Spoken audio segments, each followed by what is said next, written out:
I think we could fill these intermission times by talking about your long career in music. I hope we don't put your listeners to sleep. 45 years is a long time to talk about, you know. No, I shouldn't worry about that if I were you. First, we'll get underway with a question, then we'll just let things ramble from there. All right. Okay. Question number 1. Well, question number 1 is, did your parents make you work and slave at your violin when you were young? They never tried to make a slave of me, especially to my instrument. Uh-huh. Well, did you ever have any other ambition than to be a great violinist or a great musician? I was 5 years of age when I started. Oh? Well, you don't think that a 5-year boy has any ambitions? I wouldn't be surprised. At 5, I think my son wanted to be the engineer. Mr. Elman, what I mean is the conventional cartoon in America, in the magazines and the newspapers, always shows the budding violinist being heckled by other kids of his own age to throw away the fiddle and bow and put on a baseball mitt. Now, is that true in your case, Mr. Elman? You didn't have to be pressed into practicing.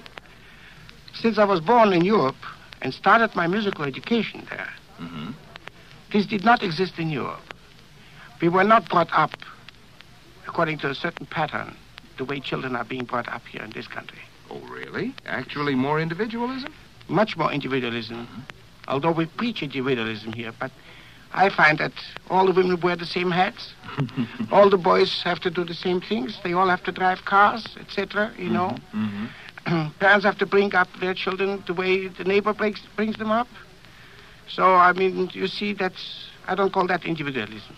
Well, that's a very interesting observation, Mr. Elman. Where did you make your public debut? I played my I made my debut in Berlin. Oh, in Berlin? Yes. Well, that was one of the principal music centers of the world at that time, wasn't it? Oh, definitely. It was the center. And the whole world looked up to what Berlin had to say about any musical star.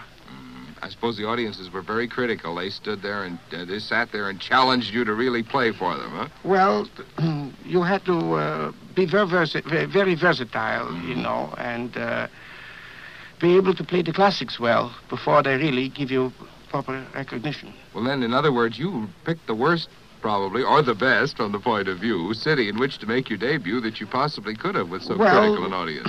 We knew that once you were recognized there, then you could go through with greater ease all over the world. I see. And then after your success in Berlin, you were invited to play in London, is that right? Yes, right after that. That was in 1905, I believe, according to my notes? Yes, exactly. And what was the orchestra at that time in London? Do you recall? I played with the London Symphony Orchestra. Uh-huh. Who was the conductor? A man by the name Williams. Williams. That's no relation to Vaughan Williams. No, not at all. I don't know where he is even now. But at that time, he just started to... he just started his career. How did you like London audiences?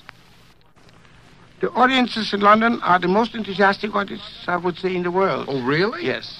The English people in life are supposed to be rather restrained, reserved, but not when they have an opportunity for an outlet. Oh, really? And yes, the music is a tremendous outlet for them. Make you play a lot of encores? Oh, yes.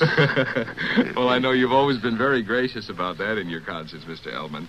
Well, that's a wonderful feeling, I know, when you have an audience join with you and cooperate and feel with you in the interpretation of a great musical number, and I know that a lot of concert artists would like to feel more of it. Before you came in, Mr. Elman, I was telling our audience about how you seem to bring the people into your musical world. Your playing has always been that way, Mr. Elman, because you want everyone to enjoy the music you play the same way you enjoy it. Is that true? Thank you, Mr. Miller. I'm glad it seems that way, because that's what music should be, a personal and living part of everyone. Well, when did audiences in this country, in America, first hear the famous Elman tone on your famous Stradivari? I came to America first in 1908, and again a year later.